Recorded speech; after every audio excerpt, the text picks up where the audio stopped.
Let's go through the uMobix setup process together. For a successful installation, you'd need the Android device. You want to monitor screen passcode if the phone is locked and stable. Internet access after the purchase. Log into your user account.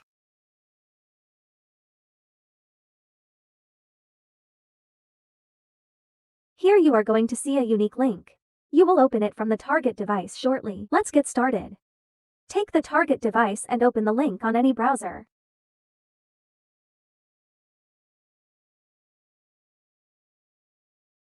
Wait until it finishes downloading the file. Once the download is complete, open the file.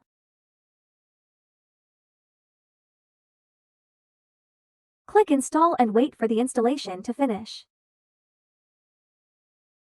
When installation is complete, hit Open. After that, we can proceed to the second stage, the uMobix setup. Click on Agree and Continue. Then click on Enable Keylogger Tracking. Find and open user accounts to switch it on. It is usually found in one of these sections: Installed Services or Accessibility Services. After that, go back and proceed with the installation. To complete the setup, click on Setup Automatically. The app is basically installed at this point. If you don't want your child to know about uMobix, follow the on-screen instructions. Firstly, find the downloaded file from the browser. To delete the file,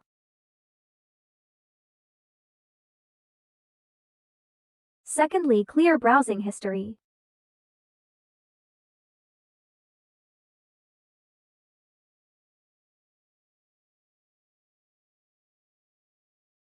And finally, ensure the uMobix icon is hidden on the device.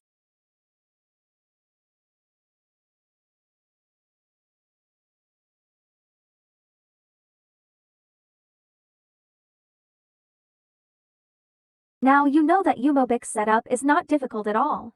But if you still have questions, contact us at our email support@uMobix.com.